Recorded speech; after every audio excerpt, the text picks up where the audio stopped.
तो दोस्तों Donald Trump के द्वारा एक बहुत ही बड़ा अनाउंसमेंट किया गया। उन्होंने ये कहा कि देखिए न्यूक्लियर पावर के क्षेत्र में हम लोग कहीं चाइना और रशिया से पिछड़ ना जाएं, इन सब चीजों को ध्यान में रखते हुए हमें हमारे न्यूक्लियर परीक्षणों को आगे कंटिन्यू करना पड़ेगा। जी हाँ, लगभग 30 साल हो चुके हैं जब किसी भी देश ने, एक नॉर्थ कोरिया को अगर आप छोड़ दें तो किसी भी देश ने न्यूक्लियर परीक्षण नहीं किया है। इन चीजों को अब डोनाल्ड ट्रंप दोबारा से रिवाइव करने की बात कर रहे हैं, क्योंकि हम सभी जानते हैं कि एक प्रतिस्पर्धा रोकने के लिए 90s के दौर में comprehensive nuclear test ban treaty आई थी, जिसे CTBT के नाम से भी जाना जाता है, जिसके चलते दुनिया का कोई भी देश न्यूक्लियर परीक्षण नहीं कर सकता। लेकिन अब चूंकि इन्होंने परीक्षण की बात कर दी है कि हम शुरू करने जा रहे हैं, तो निश्चित तौर पर यहाँ पर 1 बाय 1 करके दुनिया के बाकी देश भी अपने न्यूक्लियर परीक्षण कर सकते हैं। तो चलिए इसको लेकर कुछ डिस्कस किया जाए। कुछ खबरें निकल कर आ रही है, क्या भारत के पास यहाँ पर अब एक मौका बन जाता है अपने हाइड्रोजन बॉम्ब का टेस्ट वगैरह करने को लेकर? इसी के ऊपर आज की इस वीडियो में बात करेंगे। आप बस ऐसे तरह की वीडियोस के लिए अपने खुद के इस चैनल को सब्सक्राइब जरूर कर दीजिएगा। तो देखिए, वैसे तो ट्रम्प ने यहाँ पर अपने ट्वीट में कई सारे गलत दावे किए कि देखिए न्यूक्लियर परीक्षण बंद है, लेकिन इसके बावजूद रशिया और चाइना लगातार न्यूक्लियर टेस्ट करते जा रहे हैं, जबकि ये बात वास्तविकता नहीं है। 90 के दशक के बाद नॉर्थ कोरिया के अलावा किसी भी देश ने वास्तविक न्यूक्लियर परीक्षण नहीं किए हैं। एक और उन्होंने फैक्चुअली गलत बात कही कि दुनिया में सर्वाधिक न्यूक्लियर वेपन उनके देश के पास है,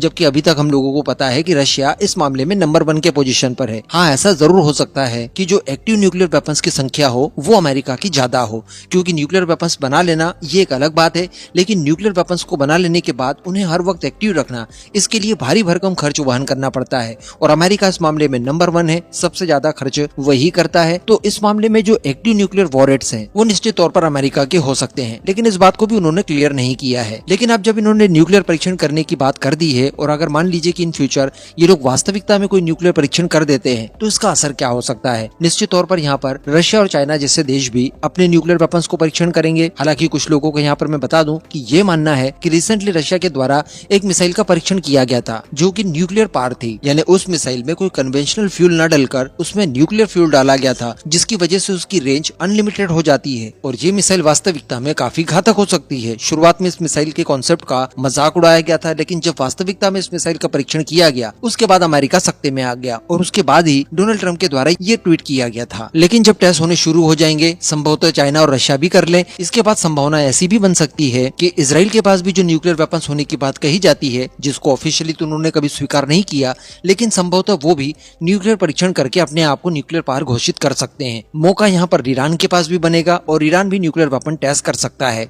लेकिन अगर बात की जाए हमारे काम की, यानी भारत की, तो देखिए कुछ एक्सपर्ट्स का ये मानना है कि ये भारत के लिए भी एक मौका लेकर आता है और भारत यहाँ पर अपने न्यूक्लियर प्रोग्राम को और मैच्योर कर सकता है और अपने खुद के न्यूक्लियर वेपन टेस्ट करके देख सकता है। इसको लेकर स्पेशली एक इंडो अमेरिकन एक्सपर्ट्स जिनका नाम एस्ले टेलिस है, आप सभी जानते होंगे इनके बारे में। रिसेंटली ये एक विवाद में भी फंसे थे कि ये चाइना के लिए जासूसी वगैरह का काम कर रहे हैं अमेरिका में रहकर। इनके द्वारा ये दावा किया गया है कि अगर ऐसी परिस्थितियां जनरेट होती है तो भारत भी सुरक्षा कारणों का हवाला देकर अपने न्यूक्लियर परीक्षण कर सकता है। इवन इन्होंने तो भारत को सजेशन दिया है कि वो चाइना को डोमिनेट करने के लिए या उसकी बराबरी करने के लिए अपने हाइड्रोजन वेपन्स का टेस्ट करे। इनके द्वारा आगे ये भी दावा किया गया है कि 1998 में जब भारत द्वारा हाइड्रोजन वेपन की टेस्टिंग के लिए कोशिशें की गई थी, वो कोशिशें सफल साबित नहीं हुई। तो इन सब चीजों की वजह से भारत को अपने हाइड्रोजन वेपन्स का टेस्ट करना काफी अनिवार्य हो जाता है। स्पेशली ये यहाँ पर चीन के खतरे को ध्यान में रखकर बात कर रहे हैं। तो लेट्स सी कि आने वाले समय में क्या होता है। नो डाउट अगर टेस्ट वगैरह शुरू होते हैं तो एक रेस तो लग जाएगी, लेकिन ये भारत जैसे देशों के लिए काफी हद तक मददगार भी होगा, क्योंकि हमारा इरादा इंसानियत को मिटाना बिल्कुल नहीं है, लेकिन हमारे देश के अंदर इंसानियत बची रहे, इसकी सुरक्षा के लिए अपने आप को सशक्त करना हर हाल में हमारा एम होगा, और उसको पूरा करने के लिए एक और परीक्षण हमारे लिए जरूरी हो जाता है। इस पूरे मुद्दे पर आपका क्या मानना है? क्या भारत ने वास्तविकता में टेस्ट करना चाहिए या फिर नहीं? कॉमेंट जरूर कीजिएगा।